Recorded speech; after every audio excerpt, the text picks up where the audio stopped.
Yet we're all ignorant. That's why we're in this material world. If we weren't ignorant, we wouldn't be here. We'd be in the spiritual world.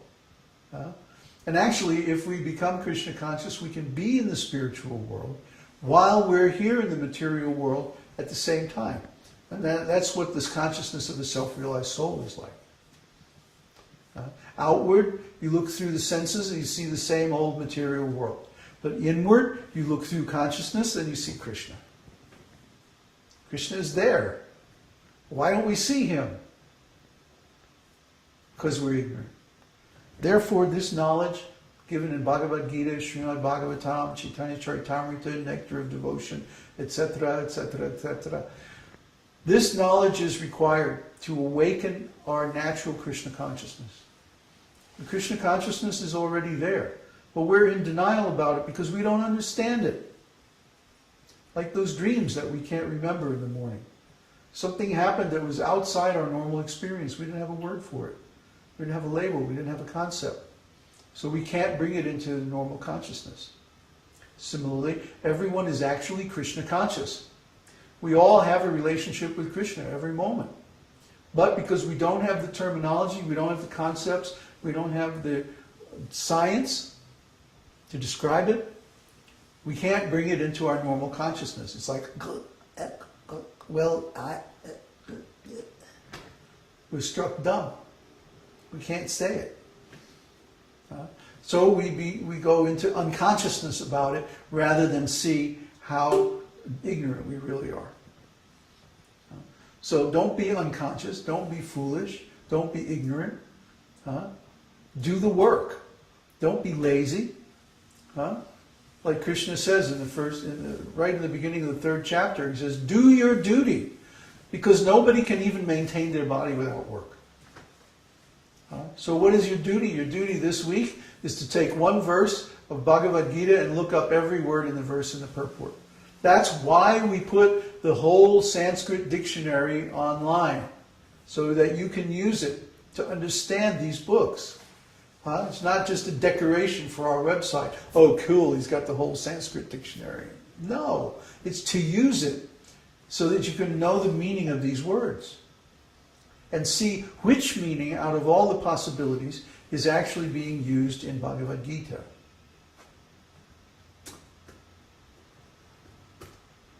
So, any more questions? This needs to go outside again. No questions. Oh boy. I've done it again. Said something so outrageous, so impossible. Freak him out. I don't try to do it either, really. See, my expectation is I'll say these things that seem perfectly reasonable to me, and people will say, yes, that's a good idea, I will do it. Instead, what happens? They all run for cover. Nobody writes me for 3 days afterwards. You know. What's he said now? Oh my God. He wants me to do what? That's the last thing in the world I want to do. Well, sometimes spiritual life is like that. Sometimes you have to do things that you don't really want to do. Sometimes you have to accept things about yourself that you really don't want to see, that you'd really rather not deal with. But from my point of view, I see that everyone is like ducking their real responsibility. We're trying to use these words to communicate, but nobody really knows what these words mean. I'm taking the thoughts in my head and coding them into some language, speaking them, and you're hearing them, and then you have to decode them and try to figure out what I'm talking about. But if I'm using one set of meanings and you're using a different set of meanings, or no meanings at all, how can you decode what I'm saying and get the same idea that I intended? It's not possible. It's not possible. It's like the ultimate game of telephone.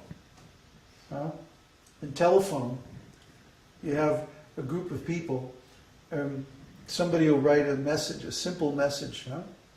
And then they'll whisper it to the next person. And then that person will whisper it to the next person, and so on, till they get to the end of the line, and the message is completely different. Why does this happen? Because nobody knows the actual meanings of the words. So they'll hear one thing, understand something else, and speak yet a third thing to the next person. And then by the time it gets to the end of the line, it's hilariously distorted. Huh? But it's not funny when it's really about our life and happiness and whether or not we can be successful in this human form of life. Then it's not a game anymore, it's real.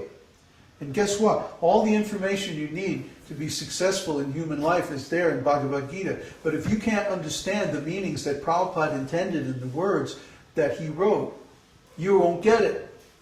My godbrothers are the perfect example. They've been reading Bhagavad-gītā. Many of them can still quote more shlokas than I can. But because they never looked up any of the words, it's simply parroting. And because of that, they can't apply the knowledge. Like Prabhupada says, if someone's actually Krishna conscious, then all their desire for material things goes away. And I can confirm this. This is true. There's nothing that I want in this material world. I want Krishna. And I won't be satisfied with anything less. Why? Because I'm Krishna conscious.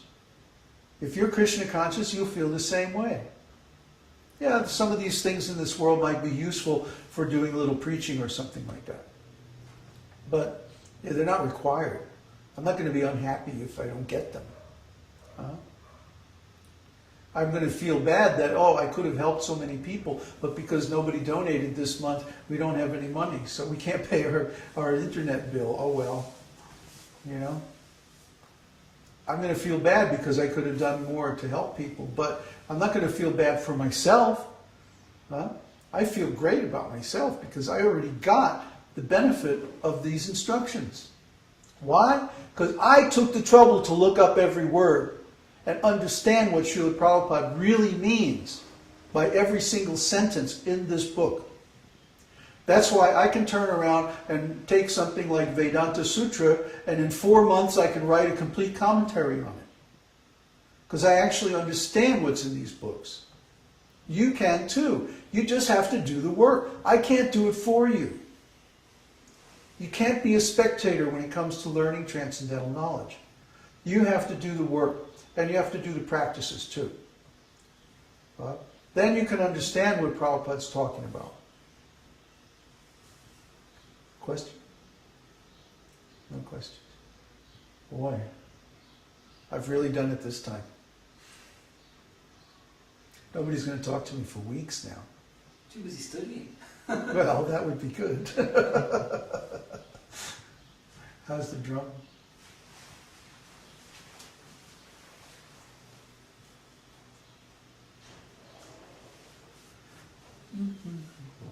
Okay, that's good.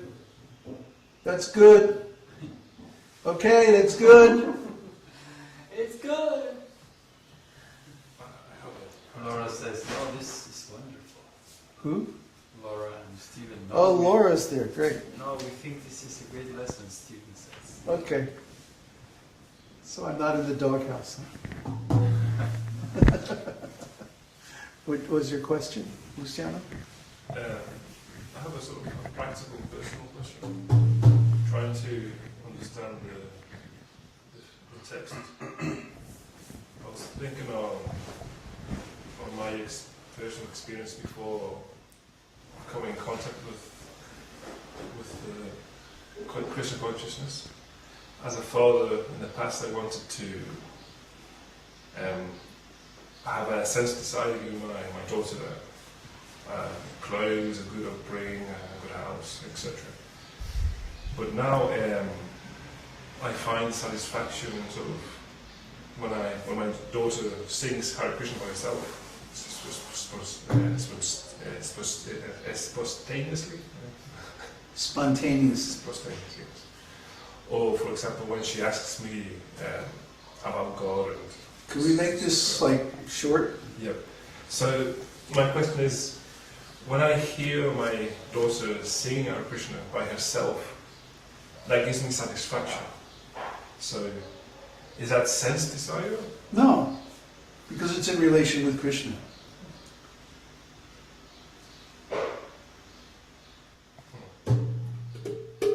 Easy. Great. Thank you. Our duty is to help people in our lives to understand Krishna. So when we see them making progress, naturally we become pleased because we know Krishna is pleased.